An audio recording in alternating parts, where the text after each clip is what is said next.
Live.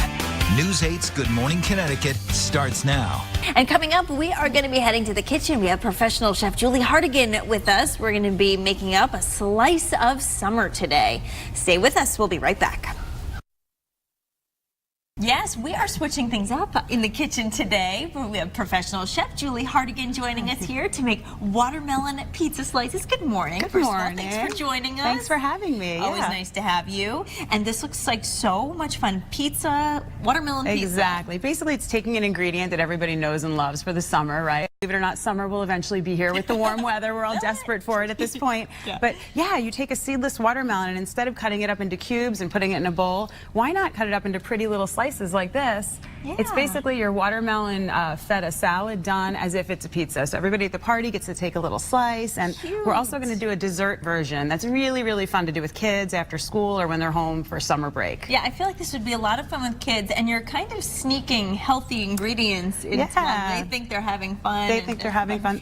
Yeah. Yeah, they're getting into it. They can decorate it. Exactly, yeah. I mean, everyone loves, what kid doesn't love like a can of whipped cream, right? Gosh, and I'll show you how easy and pretty this one is to put together in a little bit. But the fun part about this one, I love watermelon feta salad. It's got all of those different delicious flavors. And what we're doing here is just topping slices of watermelon with a little bit of feta. I'm going to show you in a little bit how to make quick pickled red onions, which are really delicious on top of tacos and other salads too. It's like a quick little chef trick that I want to share with you guys. And then some mint and some lime. So yeah. So what other ingredients do we need? We need olive oil? Yep. Right? Well, what we're going to do is finish it with, this is one of my favorites. It's flaky sea salt. It just gives a nice crunch and like bite to your dishes, so it's really pretty to finish with, and it gives you that delicious flavor. And some cracked pepper, but it really is that easy. I love having like go-to recipes for the summer to break out when people come over and make it look really pretty. Great. This looks like fun, Julie. Cool. Thank you so much. Looking forward to putting this together in just a little bit. But first, still ahead, Gil will have your 8-day forecast, and here is Vinnie Penn with a look at the movies.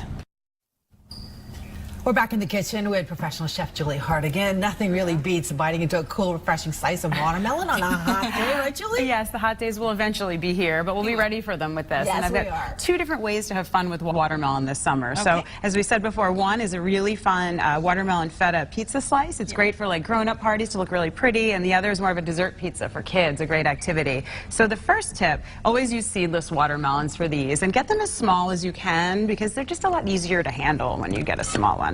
Now, I always use a serrated knife when I cut watermelon.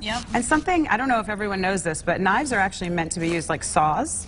So every knife. So that's like a little chef thing. So when you go like that, you can get a nice little... Yeah, breaking into those is not easy. Cross slice, right. So see, when you keep the knife moving, you get the pretty slice. Now, how do you choose a watermelon? How do you know it's ripe? That's a really good question. Yeah, well, one way to tell any melon is ripe is by the weight. It should feel a little bit heavy because that means it's got a lot of great juice going on inside. Like if a cantaloupe feels kind of light, that means it's still kind of rough inside and not as juicy as you would want.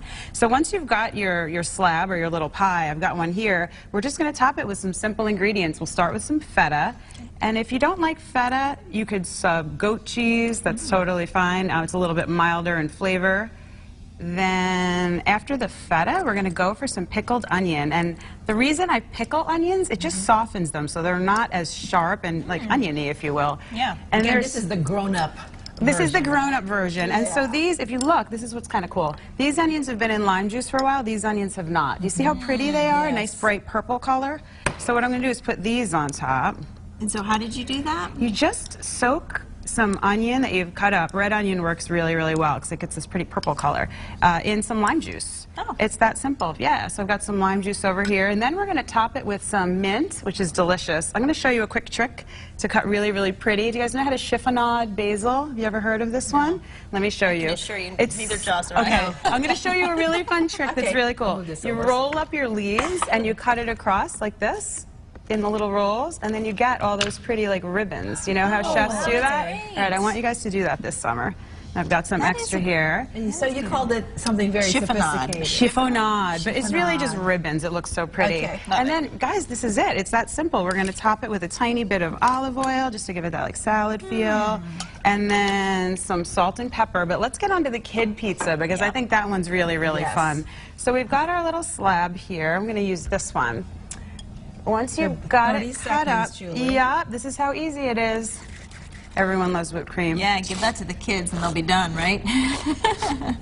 But look how cute for summer, a little fun dessert. So and then cute. we're just going to top it with some berries. You were saying you like Yeah, blackberries, you can right? really pick any berries. You honestly can, but great for July 4th, great for after school or end of year picnics for school, things that are going on with the kids. I think I'd be tempted to put a little chocolate on this too. You could. You could serve drizzle some it on the with chocolate. side. Good idea. Exactly, but honestly, even grown-ups would have a good time with this one. It just looks really pretty Julie, and what's the festive. name of your blog again? Thank you so much. Yeah, I've got lots of summer entertaining tips and recipes on cookingwjulie.com and also on Instagram at cookingwjulie. So check it out. You're doing great things. Thank Thank you so you. much for stopping by. Thanks for having me. Really Thanks, appreciate Jules. it.